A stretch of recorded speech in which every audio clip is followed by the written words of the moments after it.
Ya estamos. Ok. Entonces, el tema de esta mañana se llama la bendición de la amistad.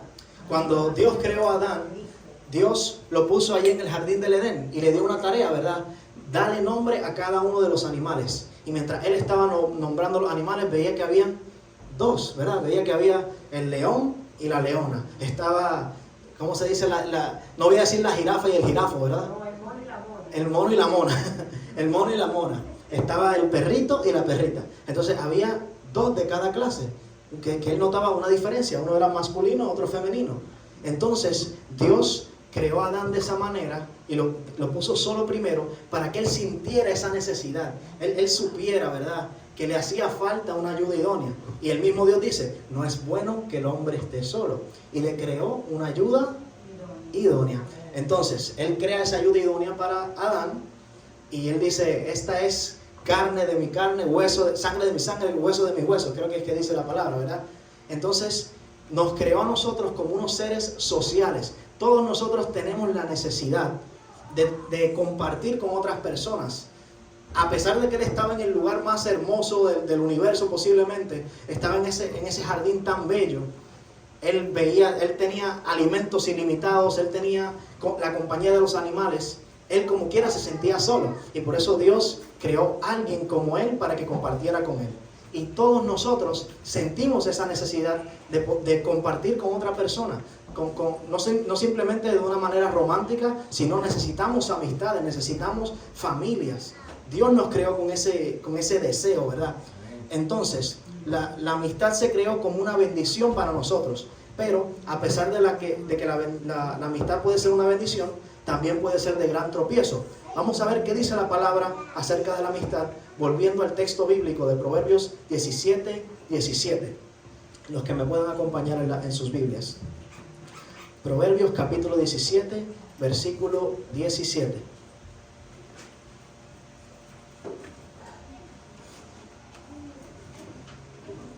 Proverbios está casi al medio de la Biblia, después del libro de los Salmos, ¿verdad? Libro de Proverbios del sabio Salomón. Dice Proverbios 17:17. En todo tiempo, escucho todavía paginita, voy a dar un momentito. Proverbios capítulo 17, versículo 17. Y déjenlo abierto que vamos a buscar después otro versículo en Proverbios. Dice, en todo tiempo ama el amigo y es como un hermano en tiempo de angustia. Así que el verdadero amigo, el que cumple con el propósito con el que Dios nos creó, como dije, como seres sociales, con el propósito con el que Dios pensó en la amistad, es aquel que es como un hermano. ¿En qué tiempo? En el tiempo de angustia. Qué bendición es la amistad. Vamos ahora al próximo capítulo de Proverbios, el 18, el versículo 24. Porque veamos qué dice también ahí. Dice que hay amigos que llevan a la ruina y hay amigos más fieles que un hermano. Así que vemos entonces que la verdadera amistad es una bendición tan grande que esas personas que lleguen a ser amigos de nosotros pueden convertirse en alguien igual o hasta una relación más cercana que la que tenemos con los hermanos, ¿verdad? ¿Cuántos de aquí tienen amigos que se han vuelto parte de la familia? Muchísimos, ¿verdad? Entonces, y a veces nos llevamos mejor con nuestros amigos que con nuestros propios hermanos. Lamentablemente, ¿verdad? Muchas veces. Pero son una bendición, ¿verdad? Los amigos son una bendición de Dios. Entonces, pero vemos también que dice el versículo que hay amigos que pueden hacer con nosotros, ¿qué? ¿Llevarnos a qué? Llevarnos a la ruina. Y ese es el caso de muchas personas en la actualidad. Muchas personas el día de hoy están hundidos en las drogas a causa de malas amistades. Están hundidos en el alcohol a causa de esos amigos que los llevaron a la ruina. Muchas personas hoy destruyen sus familias siendo infieles a sus esposas o a sus esposos a causa de la influencia de esas amistades y esos lugares a los que ellos frecuentan con esas amistades. Así que la amistad puede ser de gran bendición o puede ser también de ruina, de gran maldición para cada uno de nosotros. Mi intención en esta mañana no es hablarle acerca del significado de la amistad, la etimología de la palabra amigo, no, nada de eso. Sino yo quiero presentarles a través de la Biblia y también a través del espíritu de profecía, cómo Dios quiere que la amistad sea una fuerza para el evangelismo, Dios quiere que la amistad sea algo que Él utiliza para su honra y gloria. Y les voy a estar mostrando ejemplos bíblicos de cómo Dios utilizó la amistad para transformar el mundo. Vamos a comenzar con un texto muy conocido que se encuentra en el Ministerio de la Curación de la hermana Elena G. de White, página 102. El Ministerio de Curación, página 102, dice: solo el método de Cristo será el que dará éxito para llegar a la gente. Es un texto muy conocido, ¿verdad? El Salvador trataba con los hombres como quien deseaba hacerles bien. Les mostraba simpatía, atendía sus necesidades, se ganaba su confianza y entonces les decía: seguidme. Si queremos resumir todo este texto, ¿verdad? Podemos decir: Cristo se volvía sus amigos y luego les decía que lo siguieran. Así se puede resumir tal vez. Tiene más profundidad, ¿verdad?, el texto si lo leemos completo, pero podemos hacer un resumen de esa manera. Cristo se hacía amigo de las personas, atendía sus necesidades, les mostraba simpatía, era simpático con ellos. Si somos apáticos con las personas, no vamos a poder relacionarnos con ellos. No estamos dando el testimonio que daba Jesucristo. No van a poder seguir a Jesús. Si ven que Jesús no tiene poder para cambiar nuestras vidas, ¿van a pensar que puede transformar las suyas? No, ¿verdad? Así que tenemos que seguir este ejemplo, seguir el ejemplo de Cristo. Vamos a pasar entonces a la palabra de Dios para ver ejemplos de cómo Dios utilizó la amistad como una fuerza para el Evangelio. Vamos al libro de Juan, capítulo 1, el versículo 35. Vamos a estar leyendo bastante de la Biblia. Así que vamos a ir, Juan capítulo 1, versículos 35 al 42.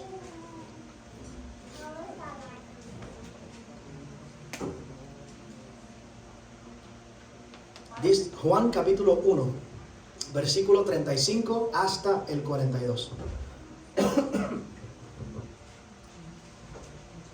Un amén cuando encuentren. Amén. Ok, estamos listos.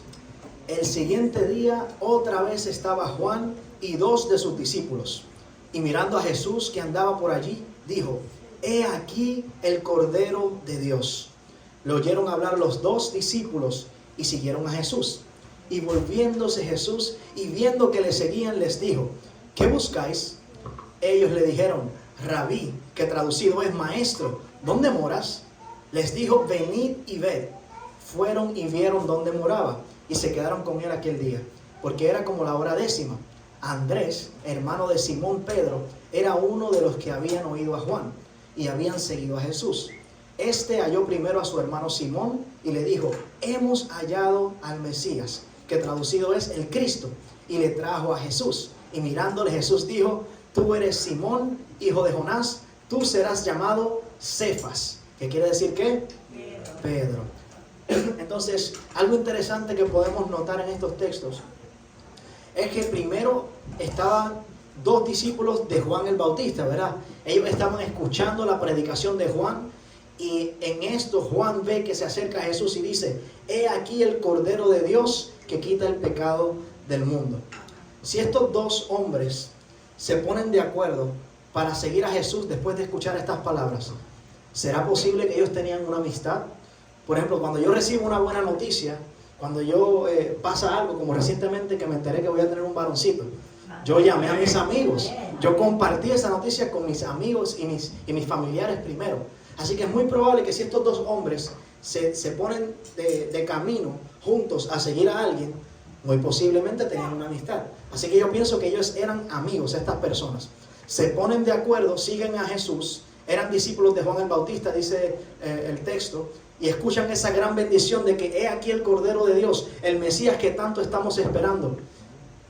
Yo quiero seguirlo, vamos juntos. Se ponen de acuerdo y van de camino a seguir a Jesús. Y le dicen: ¿dónde moras? Y se quedan con él esa noche.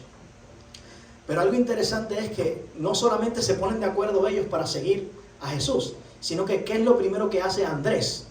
Andrés va a buscar a su hermano para presentárselo a Jesús. Lo primero, después de recibir esa gran noticia, compartirlo con alguien más. Posiblemente tenía una buena relación con su hermano y por eso fue a buscarlo. Quería la salvación de su hermano y sabía que su hermano también estaba esperando al Mesías. Así que se lo presenta: mira, encontramos el Salvador. Cabe mencionar que en este momento, a pesar de que Simón, o sea Pedro, conoce a Jesús. Ya Jesús hasta le cambió el nombre, lo conoció y le dijo, te vas a llamar ahora Pedro. Entonces todavía él no decide seguir a Jesús, pero esto sucede porque Jesús tenía un plan mayor para Simón. Vamos a continuar leyendo el versículo 43 hasta el 45 en ese mismo capítulo. El siguiente día quiso Jesús ir a Galilea y halló a Felipe y le dijo, sígueme. Y Felipe era de Betsaida, la ciudad de Andrés y Pedro. Felipe halló a Natanael y le dijo, hemos hallado a aquel de quien escribió Moisés en la ley, así como los profetas, a Jesús, el hijo de José de Nazaret. No sé si ustedes piensan o lo interpretan de esta manera, pero yo pienso que Felipe era ese amigo de Andrés que era seguidor de Juan el Bautista. Entonces cuando Jesús lo ve al otro día le dice, ven, sígueme, porque ya se estaba quedando con él, ¿verdad? Moró donde Jesús, durmió donde Jesús moraba, ¿verdad? Entonces le dice Jesús, sígueme, y lo primero que él hace entonces es decir a su amigo, ¿verdad? Natanael, buscarlo para que siga a Jesús. Porque yo pienso que posiblemente esos eran ellos dos los amigos, porque el texto dice, hemos hallado, habla en plural. Él dice que él y alguien más, por lo menos una persona más, ¿verdad? Porque en plural, encontraron a aquel que describe Moisés en la ley, y así como los profetas. Y dice él, a Jesús, el hijo de José de Nazaret. Así que dice, hemos, plural, porque no lo halló él solo, sino que lo halló con alguien más. Yo pienso que Felipe y Andrés eran los seguidores de Juan el Bautista, y como eran amigos deciden seguir a Jesús juntos. Pero no solo eso, sino que Andrés lo primero que hace es buscar a ¿quién? A su hermano Pedro, ¿verdad? Y entonces ¿a quién busca Felipe, verdad? Dice el texto, a Natanael. Lo primero que hacen es compartir con alguien más esa gran bendición de haber conocido al Salvador. Andrés busca a su hermano, Felipe busca a su amigo. Y esto que sucede en el texto que vamos a leer ahora es algo que nos puede haber ocurrido a nosotros anteriormente. El versículo 46 al 50 dice, Natanael le dijo, de Nazaret puede salir algo bueno. Le dijo Felipe, ven y ve. Cuando Jesús vio a Natanael que se le acercaba, dijo de él, he aquí un verdadero israelita en quien no hay engaño. Le dijo Natanael, ¿de dónde me conoces? Respondió Jesús y le dijo, antes de que Felipe te llamara, cuando estabas debajo de la higuera, te vi. Respondió Natanael y le dijo, Rabí, tú eres el Hijo de Dios, tú eres el Rey de Israel. Respondió Jesús y le dijo, porque te dije, te vi debajo de la higuera, ¿crees? Cosas mayores que estas verás. Y esas palabras de Jesús se cumplieron grandemente en las vidas de cada uno de estos hombres. Cada uno de los que decidió seguir a Jesús no solamente vieron cosas grandes, sino que hicieron cosas maravillosas. ¿Tú sabes qué es? Que hasta el mismo Judas Iscariote se dice que él salía e iba a espantar demonios. Él hacía milagros, él sanaba personas. Aquel que se le conoce como el traicionero más grande. Cuando le dicen a alguien, tú eres un Judas, eso es el peor insulto que le pueden haber dicho, ¿verdad? Pero ese hombre tuvo el poder de Dios de transformar vidas, de sanar personas. Así que esas palabras, cosas mayores que estas verás, se cumplieron en las vidas de estos hombres. Pero hay algo interesante de estos versículos, y es que primero vimos el esfuerzo de Felipe. Él trata de que su amigo acepte a Jesús y le dice, mira, hemos encontrado al Mesías. Pero la respuesta de él, de su amigo Natanael, es negativa. ¿Qué es lo que él le dice? Se burla de él básicamente. De Nazaret puede salir algo de bueno. ¿Qué voy a ganar yo con seguir a Jesús? Muchas personas tal vez nos puedan decir. Así que Felipe, lo que hace Felipe es hacer la parte que a él le corresponde. Él trató de llevar a su amigo a los pies de Jesús. Y aparentemente fracasa. Pero lo que podemos sacar de este texto es que si nosotros hacemos nuestra parte, Jesús siempre va a hacer su parte, porque Él hace su parte de compartir a Jesús. Su amigo no quiere aceptar, pero Jesús interviene y le dice, he aquí un verdadero israelita, y le dice que lo vio debajo de la higuera, allí cuando él pensaba que estaba solo, ¿verdad? Él pensaba que nadie lo podía mirar en ese lugar, pero Jesús lo estaba mirando. Así que también sacamos otra lección de esto, y es que el Señor siempre, en cada instante de nuestras vidas, está pendiente a nuestras peticiones, está pendiente a nuestras oraciones. qué muchas lecciones tiene la palabra de Dios. Amén. ¿Será que sería bueno compartir esto con alguien más como hicieron estos hombres? Amén. El poder de la amistad. Entonces, Juan el Bautista, quien conocía a Jesús, recapitulando, ¿verdad? Hace varios discípulos, entre ellos 2 discípulos que están en estos textos, ¿verdad? Estos 2 discípulos, amigos suyos, deciden seguir a Jesús. Luego buscan a sus seres queridos. Andrés busca a Pedro, Felipe a Natanael, y Jesús interviene para que la obra de Felipe no sea en vano. La cadena de la salvación continúa. Vamos ahora entonces a ver qué sucede después de todo esto en el libro de Lucas, capítulo 5, versículos 1 al 11. Muchos versículos, perdón si no les gusta leer, pero la palabra de Dios es más importante que las palabras que traiga yo. Así que vamos a la palabra de Dios, a Lucas 5, 1 al 11. Dice la palabra de Dios en Lucas, capítulo 5, versículo 1 en adelante. Un amén cuando lo encuentren. Amén. Ok, dice: aconteció que estando Jesús junto al lago de Genezaret, el gentío se agolpaba sobre él para oír la palabra de Dios. Y vio 2 barcas que estaban cerca de la orilla del lago, y los pescadores, habiendo descendido de ellas, lavaban sus redes. Y entrando en una de aquellas barcas, la cual era de Simón, le rogó que la apartase de tierra un poco, y sentándose enseñaba desde la barca a la multitud. Cuando él termina de hablar, dijo a Simón: boga mar adentro, y echad vuestras redes para pescar. Respondiendo Simón le dijo: Maestro, toda la noche hemos estado trabajando y nada hemos pescado, mas en tu palabra echaré la red. Y habiéndolo hecho, encerraron una gran cantidad de peces y su red se rompía. Entonces hicieron señas a los compañeros que estaban en la otra barca para que viniesen a ayudarles. Y vinieron y llenaron ambas barcas, de tal manera que se hundían. Y viendo esto, Simón Pedro cayó de rodillas ante Jesús, diciendo: apártate de mí, Señor, porque soy hombre pecador. Porque por la pesca que habían hecho, el temor se había apoderado de él y de todos los que estaban con él. Asimismo de Jacobo y Juan, hijos de Zebedeo, que eran compañeros de Simón. Pero Jesús dijo a Simón: no temas, desde ahora serás pescador ¿de qué? De hombres. Y cuando trajeron a tierra las barcas, dejándolo todo, le siguieron. Entonces, si vemos este texto, incluso si leemos el capítulo anterior de Lucas, Jesús ya había hecho amistad con Simón, porque se lo había presentado a su hermano, pero también él había ido a su casa. Dice el capítulo anterior que Jesús había sanado ya a la suegra de Pedro. Entonces, le había mostrado su poder, pero todavía no lo había dicho: sígueme, porque Jesús tenía un plan. Y era utilizar la influencia de Pedro, la amistad que tenía Pedro con los demás pescadores, para llamar a otros de ellos a Jesús. Así que dice que el texto, que mientras sucedía este milagro, ¿qué es lo que hace Pedro?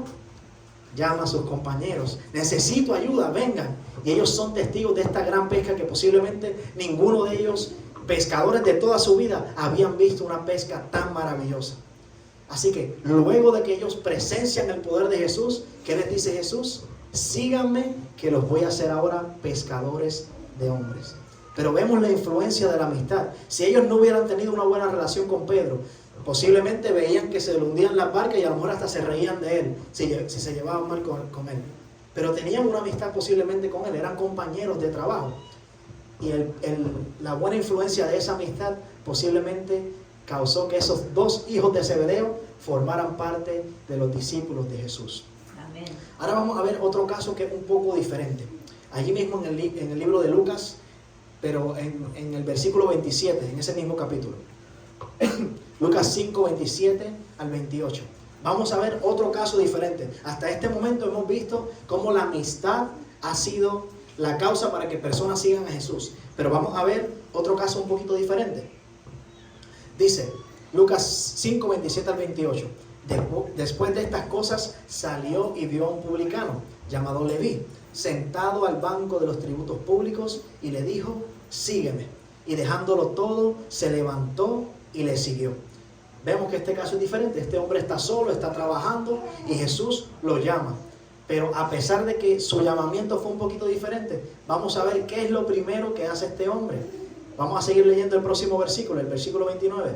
Dice, y Leví le hizo gran banquete en su casa, y había mucha compañía de publicanos y de otros que estaban a la mesa con ellos. Así que nuevamente, ¿qué es lo primero que hace este otro hombre que recibe el llamamiento de Jesús?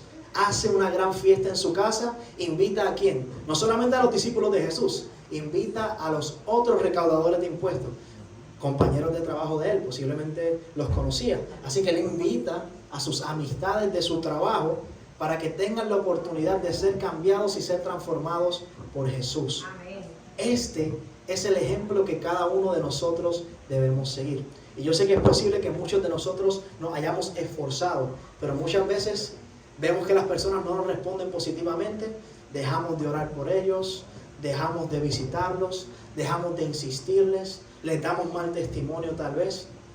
Sigamos este ejemplo, el ejemplo bíblico, y no nos rindamos, hagamos nuestra parte y Jesús siempre va a hacer su parte. Amén. Entonces, hermanos, ya hemos visto en la palabra de Dios cómo Dios utilizó la amistad como un arma para el evangelio.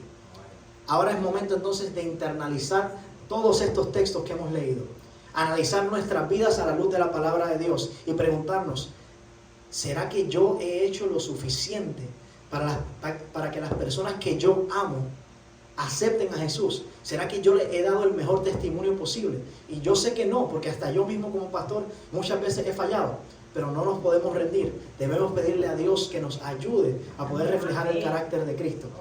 Pero preguntémonos, ¿será que he hecho lo suficiente para que cada una de las personas que yo conozco también conozcan a Jesús? Puedan sentir este gozo que yo siento, puedan sentir esta alegría que yo siento de tener a Jesús en mi vida. Yo sé que hemos escuchado muchísimas veces, no, pero es que la salvación es individual. Y en parte, sí, nadie puede salvarte a ti si tú no tomas la decisión de seguir a Jesús, ¿verdad? Nadie puede tomar esa decisión por nosotros. En ese sentido, la salvación es individual. Pero vamos a ver qué dice la Biblia en Ezequiel 33, versículo 8. Ezequiel capítulo 33, versículo 8. Un texto tal vez conocido, pero que debemos reflexionar, debemos refrescar nuestras mentes con este texto. Ezequiel 33, 8. Es un texto fuerte, pero es la realidad. Es la realidad. Ezequiel capítulo 33, versículo 8. Ezequiel está cerca del libro de Daniel.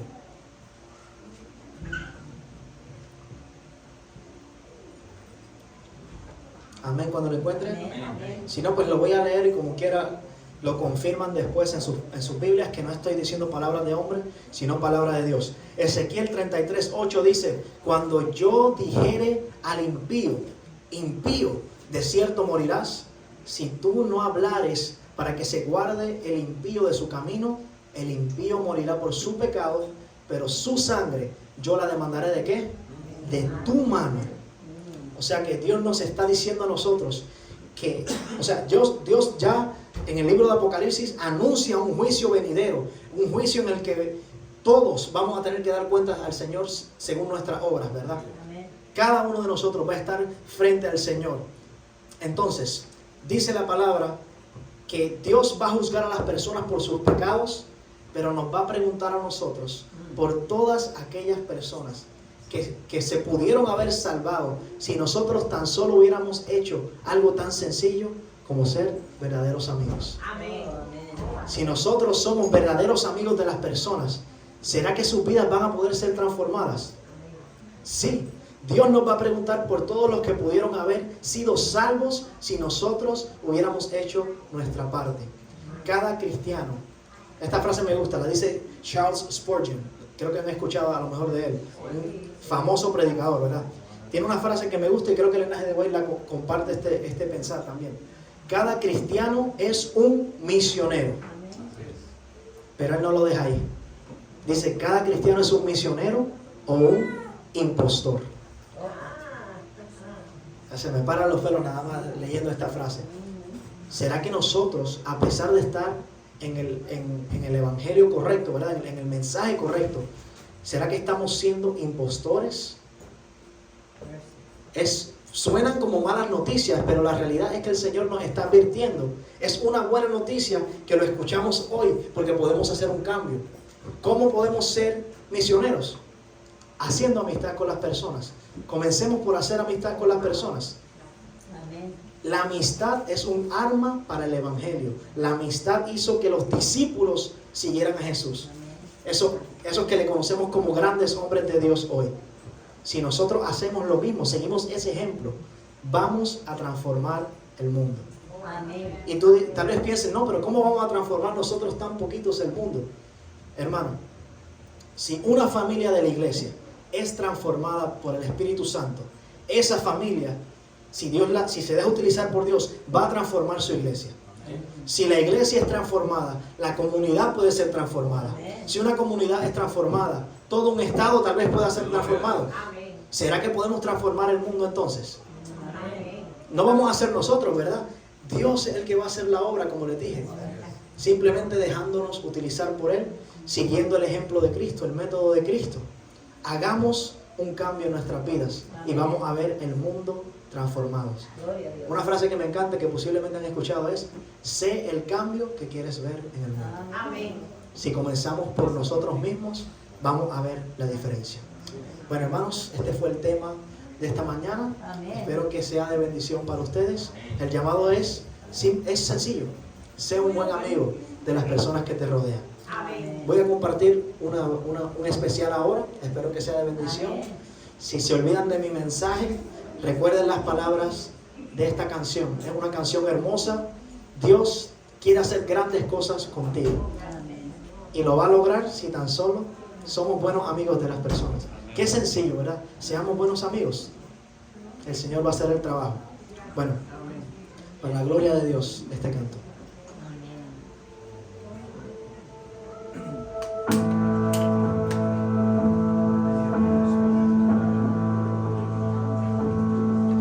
Para tumbar aquel gigante, solo una piedra te bastó. Solo tú has